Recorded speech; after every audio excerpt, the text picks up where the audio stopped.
Ladies and gentlemen, children near and far, I know exactly what you've been waiting for.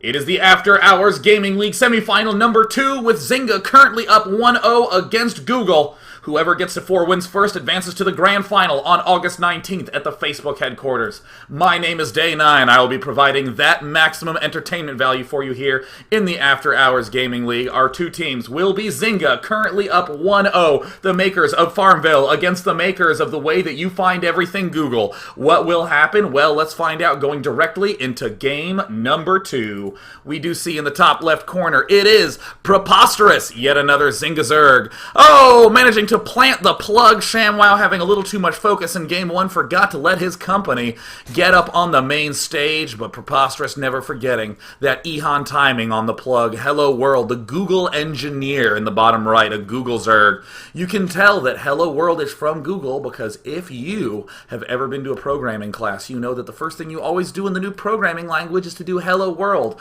I would love to go to an art school where I would just be in a drawing class and I would have people write that right at the start. And then I would lulls all the way back home and wonder, why did I have such a terrible career path? We now see that there is the Zerg Cocoon from Preposterous planning an Overlord. It does look like it is a very late Overlord. We see Hello World already heading way up into 13 of 18 food, but Preposterous valuing that extractor trick, allowing him to get the fastest 11 pool possible. The Zynga Zerg looks like he has a little bit of Zynga aggression planned. In the bottom right corner, we also see that Hello World is starting to save up his larva. Is he going for a pool as well? A very weirdly timed pool from Hello World, but it's going to end up being amazingly strong against this 11 pool timing of Preposterous. Preposterous, the Zynga Zerg, planting his ever-so-essential extractor. This not only allows the speed Zerglings for more fancy tactical maneuvers, but it also allows one to build Banelings for wins that are based largely on prayer and hope and luck. Extractor going down for both players. We do see that Preposterous is slightly ahead in terms of the gas income and the pool income. Both players about even in terms of those worker counts. Preposterous actually, interestingly, not going to go for any kind of Zerglings at the start of the game, instead going straight for the Queen. And this is very interesting because Hello World is actually just looking all around behind. Hello World does have the advantage of that little extra larva being able to build himself a set of Zerglings. But will it be enough with that larva inject advantage from Preposterous? It is a cross-map position. So what this means is that these watchtowers are going to become super important because though they are close together, we can see that the distance around the center rim is very large. Zerg vs. Zergs have an extreme fragility on this map for aggressors because counterattacks are more than possible. A second Queen queued up by Hello World, the spirit of Sen flowing through him as he begins to get that speed Zergling up. Both of them going for the speed, but we see not a single second Queen in sight. An expansion for a Preposterous. How preposterous to be throwing down that extra base by Commander Lyode. If he gets pissed off, it might be lights out for the Zynga Zerg with a perfect surround. The Zynga Zerg flexing his muscles mid-game. But does he have enough energy to continue with a full game of StarCraft after being an engineer? We also see Hello World extending towards the right, getting ready to plant down his early hatch.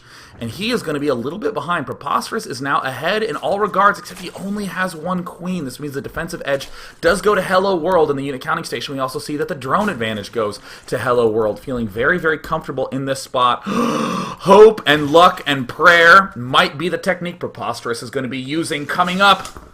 We see the Baneling nest planted. That means that he does have a strong chance to kill over 20 Zerglings in a single blast or hit a dud that is so embarrassing that you think he would be a terrorist planning a bomb in an online TV series. They never go off because they don't quite have the budget for a big explosion.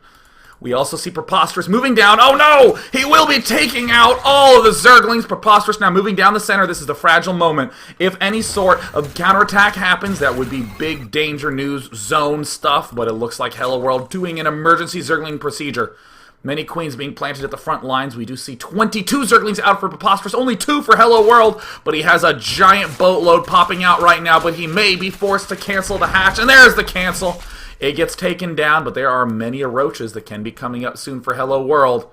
The Google Zerg powered a little bit too hard, went up to 19 droners. A third queen being produced. He's scared to leave the front of his ramp, but he might have to soon because mobile bombs are coming up. Mobile bombs. Banelings getting ready. Preposterous's macro has started to slip as he is running quite low on the cash, only has one queen. He's starting to put himself in a somewhat of an all-in situation. Oh no! He abandons the ramp! Oh, the Zyngas are sweeping up! The Banelings are trapping! Oh no, run! Oh! Ladies and gentlemen, the Zynga Zerg has landed the plant that he needs to get ahead. We see the Google Zerg Hello World with a single roach, 2 shocks to even begin firing. That roach is in shock. He doesn't know what to do. There comes out more roaches. Another gigantic hit from the Zynga Zerg, whose flexing knows no bounds. Hello World desperately trying to plant more roaches, trying to get the defense out that he needs, but Zerglings versus only workers tends to be marginally one-sided. But meanwhile, at the base of Preposterous, we see that everything is absolutely fine. But Hello World is not giving up yet. He has 5 roaches about to hatch, and there they are, but he only has enough to build 2 single drones.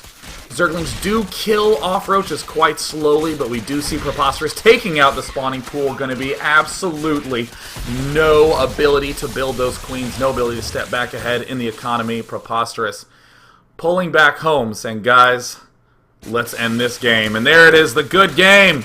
Zynga, the makers of Farmville, looking so good at a 2-0 lead, but keep in mind, it isn't a best of 5 anymore. It is a best of 7. Zynga needs to win 2 more games, so it is not quite match point. Can Google begin to mount that comeback? We're going to be finding out oh so very soon. And important news to note. The only Protoss player on Zynga is coming out next. It's going to be Jules, their highest rated player. Can they do it? Find out right after this. It's going to be Game 3 of the second semifinal of the After Hours Gaming League. Who will advance to August 19th Grand Finals at Facebook? Find out after this short break.